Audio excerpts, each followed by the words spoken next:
Bonjour et bienvenue à Selah and Pray. Je suis contente de vous retrouver pour ce petit moment de partage et c'est grâce à Dieu. Dieu est bon, il est merveilleux, il est amour et la Bible nous dit que son amour est inconditionnel. Alléluia. Et cela ne veut pas dire qu'il n'y a aucune exigence en lui, comme pensent d'autres gens. Vous savez, certaines personnes pensent qu'en Dieu, il n'y a aucune exigence, il n'y a pas de conditions et ils veulent que leur prière soit exaucée de manière inconditionnelle. Mais la réalité est que Dieu répond à nos prières que de certaines manières. Et ces gens, en fait, leur perception de Dieu est limitée à un seul côté. Donc, en fait, dans leur esprit, ils n'ont qu'une seule image de Dieu. Dieu est amour, Jésus a tout accompli et il a tout réalisé. Donc, il nous reste plus rien à faire. Et c'est vraiment dommage pour ces genres de pensées, pour ces genres de raisonnements, n'est-ce pas? Et alors que lorsque nous méditons sur la parole de Dieu, c'est là que nous réalisons, même en Dieu, il y a des exigences. Et il nous donne également des conditions. Amen. Et aujourd'hui, je voudrais partager le psaume 37, verset 4 avec vous. C'est vraiment un psaume connu, un psaume qu'on connaît, que plusieurs connaissent par cœur. Alors, la Bible nous dit dans le psaume 37, verset 4, « Fais de l'Éternel tes délices, il te donnera ce que ton cœur désire. » Fais de l'Éternel tes délices, il te donnera ce que ton cœur aspire. Ce que tu aspires au plus profond de ton cœur, le Seigneur te le donnera. Alléluia. Et ce psaume comprend deux parties, dont l'une qui nécessite la contribution de l'homme et l'autre qui est sa conséquence, qui est la réponse de Dieu. Et très souvent, l'homme ignore sa part de responsabilité, mais s'attend à ce que la seconde soit accomplie. Voilà. Parce que vous savez, les hommes aiment bien qu'on leur chatouille les oreilles par des discours agréables. C'est-à-dire, tu seras béni, tu vas acheter un jet privé. Et c'est ce qui réjouisse leur cœur. C'est très bien tout ça. Je ne suis pas contre la bénédiction, c'est très bien. Je ne dis pas que c'est mauvais, c'est pas mauvais tout ça. C'est très bien la bénédiction parce que c'est Dieu qui nous bénit. Mais nous avons quand même notre part aussi à jouer afin de recevoir ces bénédictions. Alléluia.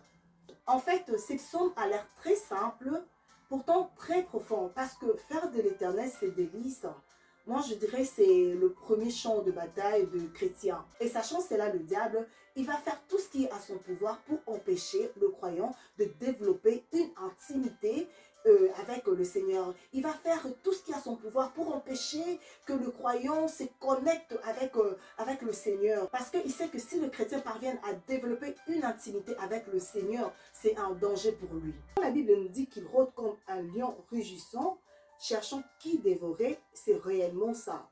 C'est pour ça que vous allez remarquer que parfois, lorsque vous voulez vraiment méditer la parole de Dieu, qui va nourrir vos cœurs, et du coup, vous sentez comme si vous n'avez plus envie, vous êtes désintéressé, vous ne voulez même plus lire la Bible, vous ne voulez pas rester en présence de Dieu. Il y a des moments même, vous refusez d'aller à l'église, vous refusez de communier avec des frères et sœurs. Et qu'est-ce que ça veut dire faire de l'Éternel ses délices? Les mots délices sont définis par un vif plaisir, un bonheur extrême, une joie immense. Ainsi, c'est délecter en l'Éternel, c'est aimer Dieu, lui faire confiance. Voilà. Et la Bible nous dit, tu aimeras le Seigneur ton Dieu de tout ton cœur, de toute ton âme et de toute ta pensée. Donc, il y a trois dimensions à aimer Dieu. Et si nous l'aimons dans ces trois dimensions, c'est-à-dire nous entrons en fusion avec notre Père Céleste. Nous sommes connectés avec notre Père Céleste.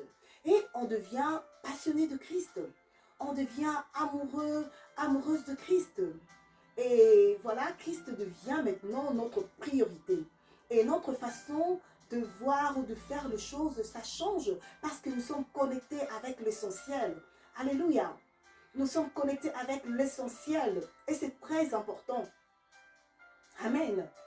Et donc, je disais, si on est connecté à l'essentiel, on ne se laisse plus façonner par la société humaine avec ses échelles de valeurs. Et on se rend compte qu'en tant que chrétien, la société humaine ne devrait pas être une source d'influence pour nous. Parce qu'elle ne reflète pas les valeurs et les pratiques de notre Dieu. Et bref, on ne se conforme plus aux habitudes de ce monde, mais nous laissons Dieu nous transformer et nous donner une nouvelle intelligence. Alléluia. Sachons le bien que nous sommes comme l'argile dans la main du potier, et seul le potier façonne l'argile. Donc, acceptons que Dieu nous brise et qu'il nous façonne à l'image de son Fils Jésus-Christ, qui est d'ailleurs l'image initiale. Rappelons-nous que nous sommes créés pour lui ressembler. Et au fur et à mesure où nous nous approchons de Christ, automatiquement nos désirs, nos aspirations, ça s'aligne sur les désirs du Christ.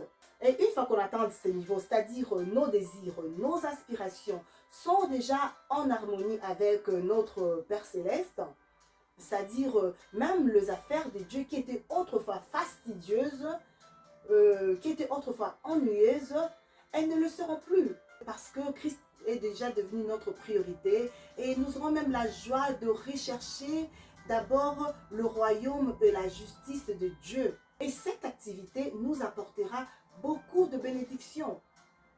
Alléluia. Et l'apôtre Paul avait compris cela. Il dit dans Philippiens 3, versets 7 à 9, je vais lire version parole de vie. Il dit, j'ai cru gagner beaucoup avec ces choses-là. Mais maintenant, à cause du Christ, je trouve que c'est une perte. Connaître le Christ Jésus, mon sauveur, voilà le plus important.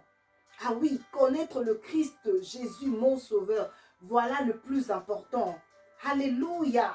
En conclusion, je voudrais dire que se réjouir en Dieu exige la discipline. Et les croyants doivent garder leur cœur pur et indulgent et joyeux et surtout aimer les choses de Dieu.